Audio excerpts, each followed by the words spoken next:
Vous vous lancez dans la lecture audio de l'analyse littéraire de Liberté, célèbre ouvrage de Paul Éluard. Au fil de cette lecture, vous découvrirez dans un premier temps une brève mise en contexte de l'œuvre et son auteur. Ensuite, un résumé de l'ouvrage vous sera exposé, suivi d'une analyse des personnages et des points clés du roman. Une fois ces différents points abordés, il ne nous restera plus qu'à conclure cette écoute par quelques questions qui pourront alimenter encore davantage votre réflexion. L'auteur.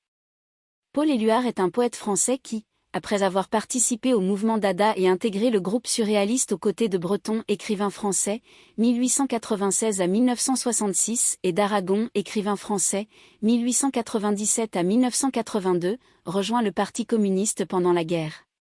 En défendant la cause des républicains espagnols puis en entrant dans la résistance, il n'aura de cesse de s'engager pour la paix et la justice. Sa rencontre avec Nuche, sa future épouse 1906 à 1946, en 1929 lui inspirera de nombreux poèmes. Paul Éluard est l'auteur d'une œuvre limpide et généreuse, qui célèbre l'amour et la fraternité et qui comprend notamment les recueils Capitale de la douleur 1926, L'amour la poésie 1929, Poésie et vérité 1942, Au rendez-vous allemand 1944, Poésie ininterrompue 1946. L'œuvre Liberté est un poème emblématique de la résistance contre l'occupation allemande pendant la Seconde Guerre mondiale.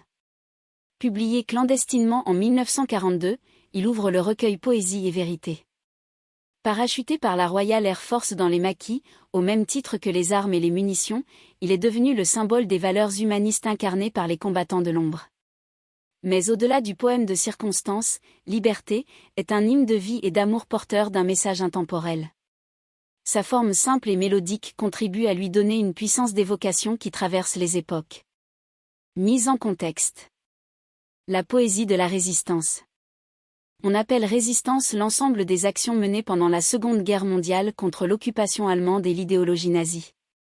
L'appel du général de Gaulle, homme d'État français, 1890 à 1970, le 18 juin 1940, à la radio de Londres, marque le commencement symbolique de la résistance française. Militaires et civils, ouvriers et intellectuels, rassemblés par le même refus de l'armistice, du régime de Vichy et de la collaboration avec l'occupant, se regroupent pour poursuivre la lutte, d'abord spontanément, puis au sein de différentes organisations. La poésie a tenu un rôle important au sein de la résistance. Certains poètes ont fait le choix de l'engagement armé et du silence poétique, tel René Char, 1907 à 1988, qui s'est battu dans le maquis sous le pseudonyme du capitaine Alexandre sans rien publié pendant la guerre. D'autres se sont exilés, tels les grands noms du surréalisme que sont André Breton et Benjamin Péret, poètes français, 1899 à 1959. D'autres enfin, et ils sont nombreux, ont mis leur poésie au service de la cause défendue par les résistants et sont entrés dans la clandestinité. La poésie connaît à cette époque un renouveau important, dans la mesure où elle accompagne au quotidien la lutte et touche un large auditoire. Les publications, anonymes ou sous pseudonyme, se multiplient dans les revues clandestines telles que Fontaine, Poésie 40, puis 41,42, etc., les Lettres françaises, Confluence, véritable tribune de la résistance intellectuelle, et sous forme de tracts. En 1943 paraît le recueil L'honneur des poètes, qui regroupe des poèmes de Paul Éluard, Louis Aragon, Pierre Segers, poète et éditeur français, 1906 à 1987, Robert Desnos, poète français, 1900 à 1945, Jean Tardieu, écrivain français, 1903 à 1995, Eugène Guyavic, poète français, 1907 à 1997, ou encore Pierre Emmanuel, poète français, 1916 à 1984.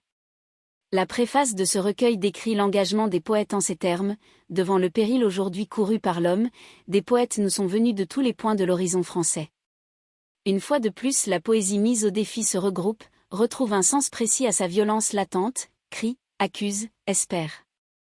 Résolument tournée vers l'action, cette poésie de circonstance, directement liée au contexte dans lequel elle est composée, est souvent une poésie nationale, qui renoue avec les sources formelles de la tradition poétique française. Elle chante l'amour de la France et de la liberté et rend hommage aux victimes du nazisme et aux résistants fusillés. Elle appelle à l'insurrection et à l'union contre l'ennemi commun. Elle se fait porteuse, enfin, des valeurs humaines de fraternité et de justice incarnées par les résistants. La poésie permet également de résister aux souffrances, à la solitude et au désespoir. Nous espérons que vous avez apprécié cet aperçu. Pour continuer à écouter ce livre audio sur Google Play Livres, utilisez le lien dans la description de la vidéo.